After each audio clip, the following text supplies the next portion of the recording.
Judul khutbah hari ini adalah percayalah.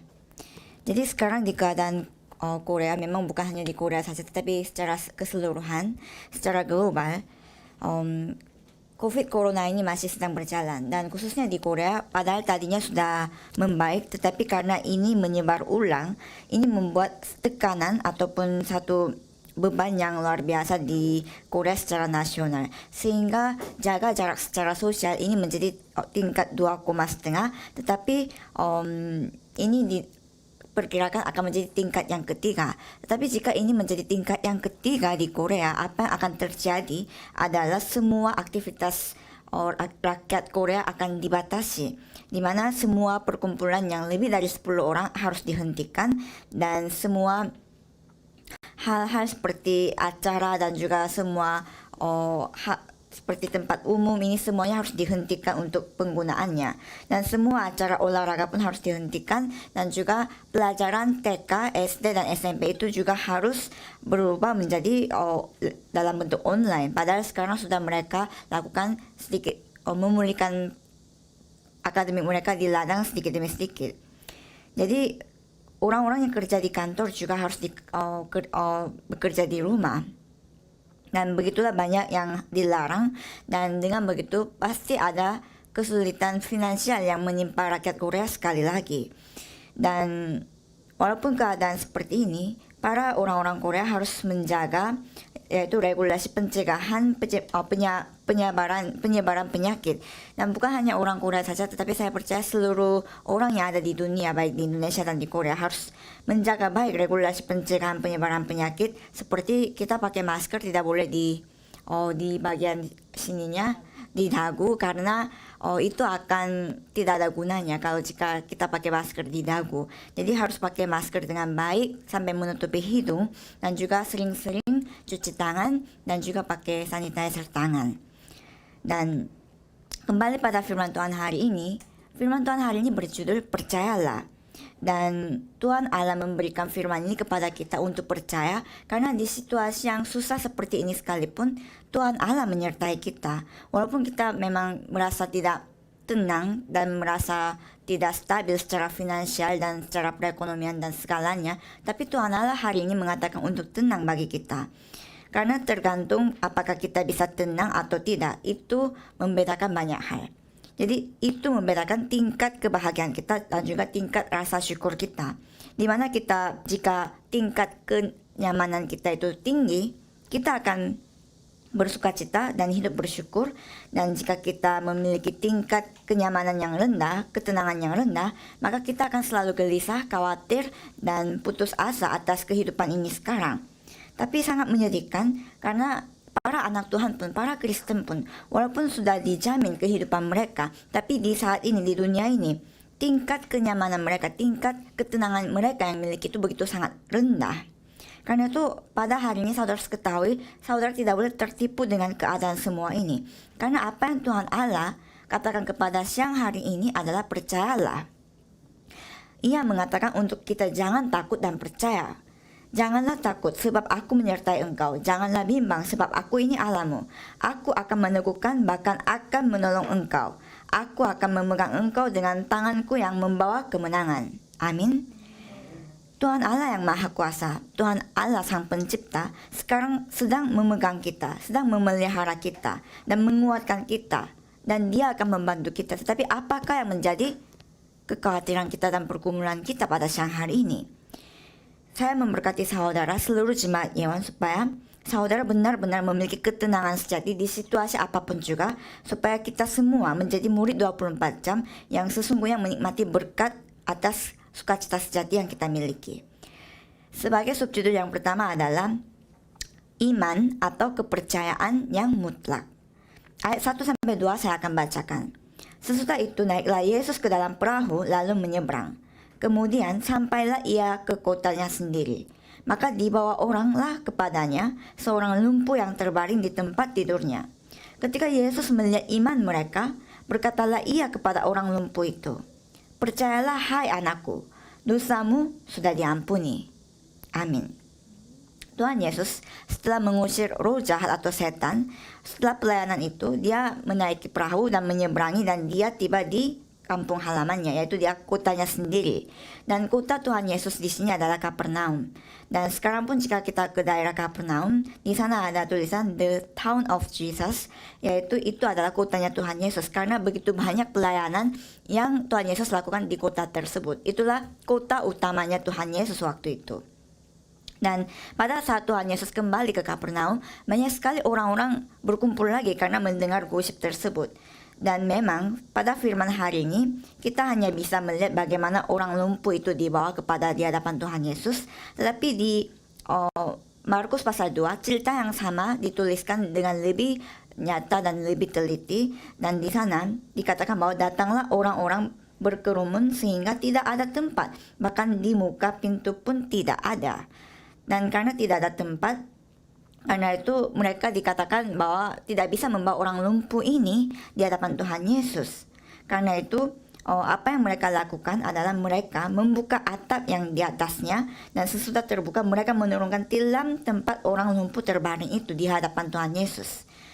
Dan mungkin saudara pikir ini adalah hal yang tidak dapat dimengerti karena ini tidak sesuai dengan keadaan bangunan rumah kita sekarang. Karena waktu itu rumah-rumah orang Israel sangat datar dan sangat tidak kuat, sangat lemah. Karena itu membuat mereka untuk membuka atap dengan sangat mudah. Dan itu adalah rumah 2000 tahun yang lalu. Jadi hal itu bisa terjadi, tapi walaupun saat ini tidak bisa terjadi. Dan itulah yang terjadi pada saat itu di hadapan Tuhan Yesus. Dan karena kita sudah tahu cerita ini, mungkin saudara akan merasa ternyata Tuhan Yesus menyembuhkan orang yang sakit sekali lagi. Mungkin seperti itu. Tapi sebenarnya apa yang kita harus lihat dari sini adalah para teman-teman orang lumpuh ini, 4 orang yang menjadi teman orang lumpuh ini yang gotong bersama-sama dan membawa orang lumpuh ini di hadapan Tuhan Yesus.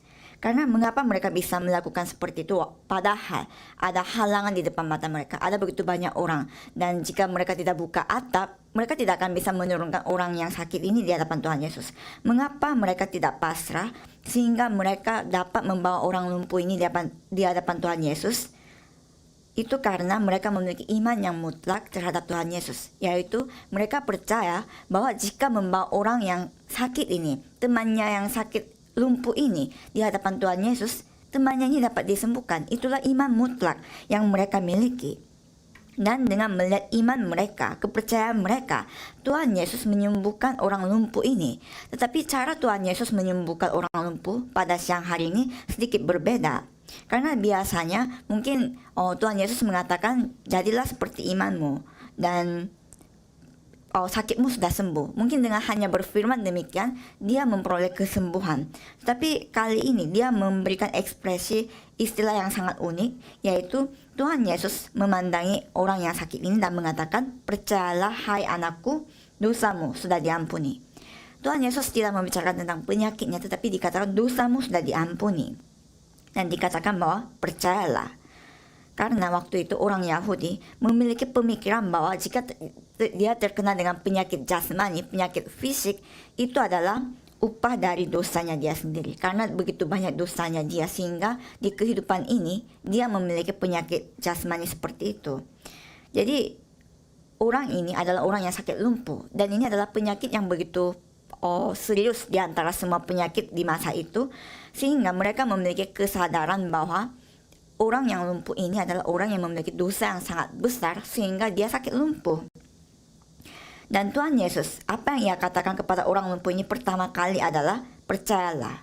Karena dengan Yesus mengatakan percayalah, sebenarnya Tuhan Yesus mau memberikan harapan sejati dan juga nasihat sejati kepada orang ini supaya dia tenang. Dan percayalah di sini dalam bahasa Yunani adalah darse, dan ini memberitahukan makna yang sesungguhnya, yaitu memiliki keberanian dan juga percaya diri dan sukacita di keadaan dan situasi apapun juga untuk tidak takut. Itulah makna sebenarnya dalam bahasa Yunani akan atas kata darse, dan itulah yang Tuhan Yesus katakan waktu itu. Dan di perjanjian baru, istilah darse seperti ini, percayalah seperti ini, hanya Tuhan Yesus yang gunakan. Yang adalah ini memberitahukan kekuatan ilahi Tuhan Yesus yang ia miliki. Dan karena apa yang Tuhan Yesus berikan kepada kita, itu jawaban yang Tuhan Yesus berikan kepada kita berbeda sekali dimensinya dengan apa yang orang-orang dunia bisa berikan kepada kita. Yohanes pasal 14 ayat 27, Tuhan Yesus sendiri memberikan penekanan di dalam hal ini. Damai sejahtera ku tinggalkan bagimu, damai sejahtera ku berikan kepadamu, dan apa yang kuberikan tidak seperti yang diberikan oleh dunia kepadamu. Janganlah gelisah dan gentar hatimu. Amin. Tuhan Yesus mengatakan dengan sangat jelas, dikatakan bahwa janganlah takut dan juga janganlah gentar hatimu. Tetapi mengapakah hati saudara sekarang sedang ketakutan dan gentar? Kenapa saudara jatuh pada ketakutan dan hidup dikuasai dengan masalah finansial saudara? Tuhan Yesus mengatakan jangan takut, tetapi kita tetap takut. Ini adalah hal yang sebenarnya tidak ada gunanya, sangat sia-sia di hadapan Tuhan Allah. Karena itu saya harap supaya saudara tidak tertipu. Janganlah saudara tertipu dengan semua tipuan-tipuan yang setan berikan kepada saudara. Dan milikilah iman yang mutlak terhadap firman Tuhan yang saudara sedang dengarkan. Karena jika saudara memiliki kepercayaan terhadap firman Tuhan ini, apa yang saudara akan lihat adalah kemuliaan Tuhan Allah dalam hidup saudara. Kemuliaan Tuhan Allah akan dinyatakan dalam hidup saudara. Dan Yeremia pasal 29 ayat 11 pun hal ini ditekankan. Sebab aku ini mengetahui rancangan apa yang ada padaku mengenai kamu, demikianlah firman Tuhan, yaitu rancangan damai sejahtera dan bukan rancangan kecelakaan, untuk memberikan kepadamu hari depan yang penuh harapan. Amin. Jadi jemaat sekalian, apa yang Tuhan Allah mau berikan kepada kita adalah hari depan yang penuh harapan. Apa maksudnya ini? Jika kita memegang firman Tuhan yang kita dengar ini sebagai perjanjian yang mutlak, dan jika kita menantang dengan iman kita, maka Tuhan Allah akan memberikan jawaban yang mutlak. Berdasarkan apa yang kita pegang lewat firman sebagai perjanjian, dan jika kita menantangnya dengan iman, maka ia akan memberikan jawaban yang mutlak bagi kita. Seperti teman-temannya orang lumpuh ini, mereka mendengar dan mereka melaksanakan iman mereka sebagai tindakan mereka, sehingga membawakan teman lumpuh ini di hadapan Tuhan Yesus. Dan apa yang terjadi adalah hal yang terjadi pada saat itu disampaikan pada kita di masa ini dan memberikan nasihat rohani kepada kita. Dan iman mereka yang mereka lakukan pada saat itu, tindakan mereka tidak akan mengalami perubahan sampai Tuhan Yesus datang kedua kalinya. Itu akan tetap disaksikan oleh orang-orang yang percaya supaya tetap memberikan nasihat rohani kepada setiap orang yang percaya. Jadi teman-teman orang lumpuh ini melakukan apa di sini? Mereka membuat hasil karya yang mutlak, yaitu karya yang mutlak. Mereka membuat satu karya, tetapi karya ini bukan karya yang dilihat dan selesai begitu saja, dilihat dan sudah berakhir begitu saja, tapi ini adalah karya yang mutlak di mana secara abadi ini akan ditinggalkan. Jika kita mengatakan, ya saya percaya Tuhan, saya percaya kok, dan tidak melakukan apapun, itulah kepercayaan kita yang hanya dengan kata-kata saja. Pada saat kita percaya, itu akan dapat dinyatakan di dalam ladang kita, dan wujud itu akan terlihat di ladang saudara. Ingat atas hal ini. Karena itu di kitab Yosua pasal 14, kita di sana melihat bagaimana orang Israel itu takut akan orang-orang enak yang ada di hadapan mereka dan Gunung Hebron yang ada di hadapan mereka, karena semua yang ada di depan mereka kelihatan begitu besar. Tetapi pada saat semua orang Israel itu tidak percaya dan juga gelisah, pada saat itu Kaleb mengakui bahwa oleh sebab itu, berikanlah kepadaku pegunungan yang dijanjikan Tuhan pada waktu itu. Sebab engkau sendiri mendengar pada waktu itu bahwa di sana ada orang enak dengan kota-kota yang besar dan berkubu. Mungkin Tuhan menyertai aku sehingga aku menghalau mereka seperti yang difirmankan Tuhan. Amin. Jadi setelah Kaleb mengakui pengakuan iman ini, dia menaklukkan Gunung Hebron dan orang-orang enak ini dengan kepercayaannya berdasarkan iman yang dia akui. Walaupun ada begitu banyak orang enak dan juga kota-kota yang besar dan berkubu, dia tidak pasrah dan dia tidak menjadi kecil.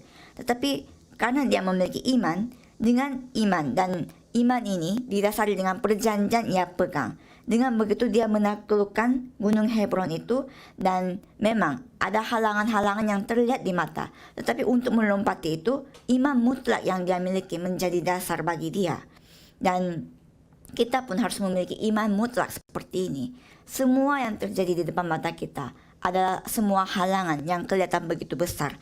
Tapi milikilah iman yang mutlak supaya saudara dapat melompati semua itu dan melihat bagaimana iman yang saudara miliki itu menjadi pewujudan, yaitu menjadi nyata dalam hidup saudara. Seorang filosofer yang sangat terkenal, yaitu dia juga adalah seorang teolog, Pascal, mengatakan bahwa mengapa iman ini melakukan penyalipan seperti itu. Karena kita walaupun memiliki iman, tetapi apa yang kita lakukan adalah masih memperhitungkan apa yang menjadi kerugian dan keuntungan bagi kita. Jika kita bisa menerima ini, baru kita percaya. Dan sebenarnya iman yang kita miliki tidak boleh diperhitungkan seperti ini. Saudara tidak boleh melakukan hal seperti ini, karena apa yang Tuhan lakukan itu adalah karya Tuhan Allah dan berbeda dengan pemikiran kita. Kita tidak boleh memiliki pertanyaan terhadap firman Tuhan yang mutlak ini. Karena itu, setia pada firman ini, itulah iman. Sikap kita setia kepada firman, itulah iman. Jika itu adalah kehendak Tuhan Allah, tidak perlu diperhitungkan lagi, tetapi kita terus maju. Kita maju tidak memandang kanan kiri dan menantang dengan iman kita. Itulah sikap rohani yang baik yang kita pun harus miliki. Saya memberkati saudara seluruh jemaat Yeon supaya setiap jemaat yang mendengarkan firman Tuhan ini bukannya ketakutan atas masalah dan keadaan yang saudara hadapi, tapi milikilah iman yang mutlak berdasarkan perjanjian yang saudara pegang, dan buatlah hasil yang mutlak dengan iman yang saudara miliki, supaya kehidupan saudara semuanya menjadi kehidupan yang ada di puncak, yaitu kehidupan summit. Sebagai subjudul yang kedua adalah penyembuhan yang mutlak. Ayat 2 saya bacakan. Maka dibawa oranglah kepadanya seorang lumpuh yang terbaring di tempat tidurnya. Ketika Yesus melihat iman mereka, berkatalah ia kepada orang lumpuh itu, "Percayalah hai anakku, dosamu sudah diampuni." Amin. Tuhan Yesus memberikan nasihat sejati kepada orang lumpuh ini dan baru menyelesaikan persoalan yang ada pada orang lumpuh ini. Yaitu, awalnya Tuhan Yesus tidak mengatakan bahwa sakitmu sudah sembuh, tetapi apa yang Tuhan Yesus katakan adalah dosamu sudah diampuni. Itulah yang Tuhan Yesus katakan. Karena perhatian Tuhan Yesus itu ada pada penyakit rohani orang lumpuh ini, bukan penyakit jasmani orang lumpuh ini. Memang penyakit kita yang kita miliki secara jasmani dan fisik harus memperoleh penyembuhan, tetapi masalah yang lebih serius dan harus diselesaikan terlebih dahulu adalah penyakit rohani, bukan penyakit fisik yang ia miliki. Dengan kata lain, apa yang pertama-tama harus diselesaikan adalah masalah dosa yang kita miliki. Jadi, pada dasarnya, penyembuhan yang menjadi esensi, yang penyembuhan sumber, itu harus terjadi dalam hidup kita secara prioritas. Dan pada saat Tuhan Yesus memberikan penyembuhan rohani seperti ini, banyak orang yang tidak mengerti dan malah membisik-bisikkannya. Itu kita bisa lihat di ayat 3, di mana dikatakan, maka berkatalah beberapa orang ahli Taurat dalam hatinya, ia menghujat Allah. Itulah yang dikatakan di sana.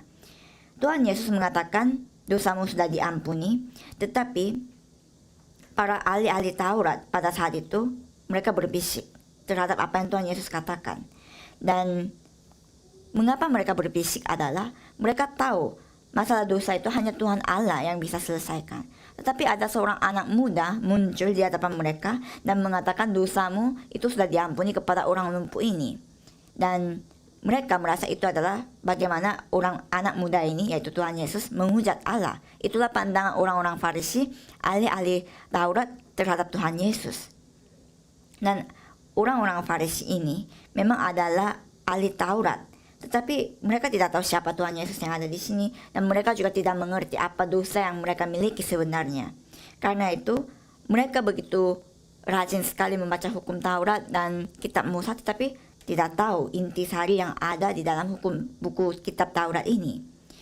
Waktu itu, semua orang Palestina, mereka kena penyakit itu, mereka merasa itu adalah hasil dari dosa mereka. Seperti tadi saya katakan, Jadi karena mereka memiliki dosa yang tidak bisa diampuni, karena itu sebagai hasilnya apa yang orang itu miliki adalah penyakit jasmani yang ia miliki pada saat itu, yang tidak dapat disembuhkan. Karena itu seorang rabi bernama Alexander mengatakan bahwa sampai dosanya dia diampuni, penyakit yang dia miliki tidak akan disembuhkan. Jadi ada satu hubungan yang mereka lihat, itu adalah hubungan yang benar-benar terjadi antara dosa dan penderitaan, yaitu dosa dan penderitaan selalu mengikut dalam kehidupan mereka. Tetapi waktu itu orang Yahudi memiliki kepercayaan dosa dan penyakit ini dan dosa dan penderitaan ini tidak bisa dipecahkan, tidak bisa dihancurkan. Artinya jika dia berdosa, dia harus sakit. Jika dia berdosa, dia harus menderita. Itulah pengertian dan pemikiran yang orang Yahudi miliki pada saat itu. Dan orang lumpuh pada firman hari ini juga, sebelum dia diampuni, dia merasa apa? Dia pun karena memiliki pengajaran seperti itu, dia tahu bahwa dia orang berdosa, padahal dia tidak tahu dosanya dia apa. Dia tahu dia tidak akan bisa disembuhkan. Karena itu apa yang Tuhan Yesus katakan pertama kalinya adalah dosamu sudah diampuni. Itulah yang Tuhan Yesus katakan pertama kalinya setelah memberikan nasihat. Yaitu Kejadian pasal 3 ayat 15. Di sana ada keturunan perempuan yaitu Yesus Kristus. Dan Keluaran pasal 3 ayat 18. Di sana ada pengorbanan darah. Rahasia ini kita harus ketahui untuk dapat menyelesaikan dosa kita. Dan Kejadian pasal 3 ayat 15, keturunan perempuan yaitu Kristus. Dan Keluaran pasal 3 ayat 18, di sana ada pengorbanan darah. Dan dua hal ini yang bisa mengeluarkan umat manusia dari dosa. Inilah kata kuncinya, inilah kuncinya atau rahasia yang ada di dalam Alkitab, tetapi mereka tidak mengetahuinya. Padahal jika kita tahu kunci ini, kita dapat keluar dari genggaman setan dan kekuasaan kegelapan ini. Tapi mereka tidak menyadari hal ini. Karena itu Tuhan Yesus tahu orang-orang Farisi membisikkan tentang Tuhan Yesus. Dan Tuhan Yesus mengatakan kepada orang Farisi ini bahwa tetapi Yesus mengetahui pikiran mereka, lalu berkata, mengapa kamu memikirkan hal-hal yang jahat di dalam hatimu? Manakah yang lebih mudah, mengatakan dosamu sudah diampuni, atau mengatakan bangunlah dan berjalanlah? Jadi semuanya pengampunan dosa dan penyembuhan penyakit ini, dua hal ini, dua-duanya adalah hal yang mustahil bagi manusia. Ini semuanya tidak bisa seorang manusia kerjakan. Karena itu orang Yahudi dan orang-orang ahli-ahli Taurat waktu itu merasa bahwa menyembuhkan penyakit itu kan terlihat di mata. Dan mengatakan bahwa dosamu sudah diampuni itu hanya bisa kita katakan dan tidak terlihat di mata. Karena itu, karena Tuhan Yesus mengatakan dosamu sudah diampuni, ahli-ahli Taurat merasa itu gampang untuk dikatakan oleh siapapun juga. Dan karena Tuhan Yesus tahu pemikiran ahli-ahli Taurat ini, karena itu Tuhan Yesus untuk membuktikan siapa dia juga menyembuhkan orang yang sakit lumpuh ini. Yaitu Tuhan Yesus telah memperlihatkan kekuatan penyembuhan yang mutlak yang Tuhan Yesus miliki. Ayat 6-8 mengatakan bahwa tetapi supaya kamu tahu bahwa di dunia ini anak manusia berkuasa mengampuni dosa. Lalu berkatalah ia kepada orang lumpuh itu, bangunlah, angkatlah tempat tidurmu dan pulanglah ke rumahmu. Dan orang itu pun bangun lalu pulang. Maka orang banyak yang melihat hal itu takut lalu memuliakan Allah yang telah memberikan kuasa sedemikian itu kepada manusia. Inilah bukti bagaimana Tuhan Yesus memperlihatkan Tuhan Yesus memiliki kekuatan ilahi, yaitu kekuatan pengampunan dosa dan juga penyembuhan. Dan dengan memperlihatkan kekuatan Tuhan Yesus secara ilahi itu, Tuhan Yesus sebenarnya menyatakan bahwa dirinya adalah Kristus. Tetapi orang-orang Farisi di sini, ahli-ahli Taurat, sama sekali tidak menaruh perhatian kepada Tuhan Yesus, siapa Tuhan Yesus ini. Mereka tidak peduli siapa Tuhan Yesus ini. Malah untuk menjaga hak pribadi mereka yang miliki, mereka fokus untuk menangkap Tuhan Yesus dan menjatuhkan Tuhan Yesus. Ahli-ahli Taurat memang secara jasmani terlihat sangat normal, tapi secara rohani mereka lah orang lumpuh rohani pada saat itu. Karena mereka keadaan rohaninya, jiwa mereka terbius dengan penyakit lumpuh rohani yang mereka miliki. Saudara ketahui bahwa kehidupan iman yang sejati itu dimulai dari mengetahui, menemukannya siapa Tuhan Yesus Kristus dalam hidup kita. Dan kegagalan yang paling besar yang terjadi dalam kehidupan iman para umat Kristen adalah pada saat tidak tahu siapa Tuhan Yesus Kristus ini. Dan karena tidak tahu siapa Tuhan Yesus Kristus, banyak sekali jemaat Kristen yang sekarang pun juga pada suatu hari mereka ditimpa dengan masalah rohani, dan masalah rohani yang mereka alami, yang mereka hadapi tidak dapat diselesaikan, padahal mereka punya kunci jawaban. Padahal mereka mengatakan bahwa percaya kepada Tuhan Yesus. Jika mereka percaya, sebaiknya masalah rohani pun bukan menjadi masalah bagi mereka. Karena Tuhan Yesus yang memiliki kekuatan untuk pengampunan dosa. Dan Tuhan Yesus sendiri adalah Tuhan Allah. Dan Dia adalah Raja atas segala raja yang telah mengikat semua kekuasaan kegelapan. Janganlah saudara lupa atas hal ini, yaitu jangan lupa siapa Tuhan Yesus yang saudara percayai. Karena Tuhan Yesus Kristus ini yang telah mengikat semua dosa dan maut saudara di atas kayu salib. Dan percayalah dengan sangat yakin dan jelas bahwa Ia telah menyelesaikannya di atas kayu salib. Karena itu Dia mengatakan di atas kayu salib sudah selesai. Dengan kepercayaan ini kita harus memiliki pengukiran akar dan natur baru, yaitu kita harus terukir dengan hanya Kristus, kerajaan Allah dan Roh Kudus. Dengan ini kita harus memiliki akar yang baru dan natur baru. Karena dengan begitu kehidupan iman kita akan berubah sedikit demi sedikit, yaitu kita tidak lagi dikuasai dengan kegelapan. Kehidupan kita tidak dikuasai lagi dengan kegelapan, tetapi kita akan menikmati kebebasan sejati dan kemerdekaan sejati oleh nama Yesus Kristus ini. Dan karena masalah rohani kita sudah diselesaikan, sekarang kita harus melihat jiwa-jiwa di sekitar kita.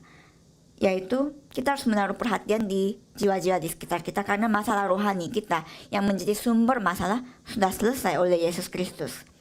Saudara harus dapat memberikan jawaban sejati dan penyembuhan sejati kepada teman-teman saudara, jiwa-jiwa di sekeliling saudara, karena masih banyak orang yang ada di tengah ladang yang menjadi orang lumpuh secara rohani. Ada satu istilah mengatakan bahwa kematian bukanlah tragedi, tapi selama tragedi itu hidup, kematian itu pun dibiarkan. Seperti itu ada istilah yang dikatakan. Artinya adalah jika kita membiarkan semua teman-teman kita, keluarga kita, dan jiwa-jiwa di sekeliling kita yang belum percaya kepada Tuhan Yesus, jika kita biarkan dan tidak pedulikan, maka dengan kediaman mereka pun, keberadaan mereka pun tanpa melakukan apapun akan menuju pada jalan kebinasaan. Jika kita tidak menyelamatkan mereka, artinya seseorang harus dapat menyelamatkan mereka dari jalan kebinasaan yang mereka miliki. Saya memberkati saudara di dalam nama Tuhan Yesus Kristus, supaya saudara dapat mengubah ladang yang penuh dengan tragedi di hidup saudara itu, di sekeliling saudara itu, ubah itu 180 derajat dengan nama Yesus Kristus yang saudara sudah miliki. Sebagai kesimpulannya adalah, ada seorang yang ahli filsafat yang bernama Jean-Paul Sartre, dan dia adalah seorang filsafat yang penekanannya pada eksistensialisme. Dan di masa awal-awal 20 ini, dia adalah salah satu orang yang penuh intelek, dan dia mengajarkan mengajarkan ideologi ateis. Dan dengan ajaran ateis ini dia menantang banyak anak-anak muda yang memiliki Injil ini, sehingga dia berperan besar anak-anak muda yang memiliki Injil jauh dari Tuhan, jauh dengan kehidupan imannya dia. Dan Jean-Paul Sartre ini dia menulis banyak tulisan artikel tentang kebebasan manusia, dan dia mengatakan tentang kebebasan dari kematian manusia. Tetapi dia begitu mengatakan banyak tentang kebebasan sebagai seorang ateis, tetapi dia sendiri begitu takut dengan kematiannya dia sendiri, sehingga apa yang terjadi adalah pada saat dia harus menghadapi kematiannya, dia kejang-kejang karena rasa takut yang sangat mendalam dalam hidupnya dia itu.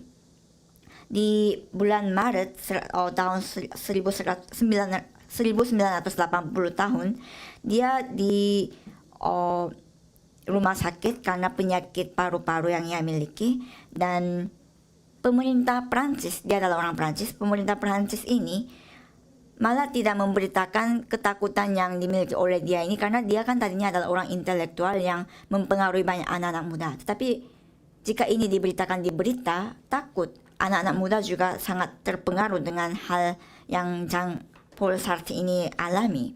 Begitulah keadaan orang ini parah akan ketakutan maut yang dia akan hadapi. Dia kejang-kejang di rumah sakit karena ketakutan dia, dan setelah dia di rumah sakit, dia meninggal 1 bulan kemudian. Dan dari bidang media menanyakan kepada rumah sakit mengapa dia begitu takut dengan kematian yang ia hadapi. Padahal dia menulis banyak artikel dan juga menulis banyak tentang kebebasan dari kematian, rasa takut, dan kebebasan hidup manusia. Dan ternyata jawabannya adalah karena Jean-Paul Sartre ini tidak ada tempat untuk kembali setelah kematiannya. Tidak ada kampung halamannya untuk kembali. Jadi apa yang saya mau beritahukan lewat kisah orang ini adalah dia memang orang intelektual yang selama kehidupannya itu berjalan, dia menjadi topik utama di dalam berita. Tetapi dia tidak pernah mempersiapkan kehidupan berikutnya demi jiwanya dia, rohnya dia. Tetapi bagaimana dengan saudara dan saya? Kita memiliki kehidupan yang kekal, yang sudah dijamin oleh Yesus Kristus. Dan karena Tuhan Yesus Kristus yang menjadi Tuhan atas kehidupan kita, menyertai kita, ketahuilah bahwa tidak ada satupun yang bisa mengalahkan kita, yang bisa menjatuhkan kita. Karena itu saudara percayalah seperti Tuhan Yesus katakan. Tuhan Yesus mengatakan darsei kepada kita, yaitu percayalah di keadaan situasi apapun juga, walaupun kelihatannya begitu besar masalah yang kita hadapi dan situasi yang kita hadapi ini. Saya memberkati saudara seluruh jemaat Yewan supaya kebebasan sejati yang saudara sudah miliki itu mulailah dinikmati, karena kehidupan saudara sudah dijamin secara sempurna. Dan jadilah murid Kristus yang mutlak, yang mempengaruhi orang-orang di sekitar saudara, lingkungan saudara dengan kebaikan Kristus yang sudah dinyatakan dalam hidup saudara. Amin. Saya akan berdoa. Terima kasih Tuhan atas firman-Mu yang Engkau berikan kepada kami. Engkau mengatakan percayalah kepada kami. Kami mau supaya mulai saat ini, setelah kami mendengar firman ini dan memegang firman ini sebagai perjanjian, kami benar-benar percaya kepada Tuhan Yesus yang memberikan kedamaian sejati bagi kami dalam situasi apapun juga di dalam hidup kami. Kami mau supaya firman ini nyata dalam hidup kami, dalam masalah kami, dalam persoalan keluarga kami, dan juga masalah finansial kami yang kami hadapi. Kami mau supaya kami hidup mengikuti firman-Mu. Jadikanlah kami semua sebagai saksi Tuhan Yesus di setiap ladang yang kami berada, dan berkatilah seluruh umat manusia di muka bumi ini yang sedang ketakutan karena pandemi corona ini. Kami percaya kebaikan Tuhan dan kebenaran Tuhan akan dinyatakan di dalam kesulitan di dalam kesulitan seperti ini sekalipun. Terima kasih Tuhan, di dalam nama Tuhan Yesus Kristus kami berdoa. Amin.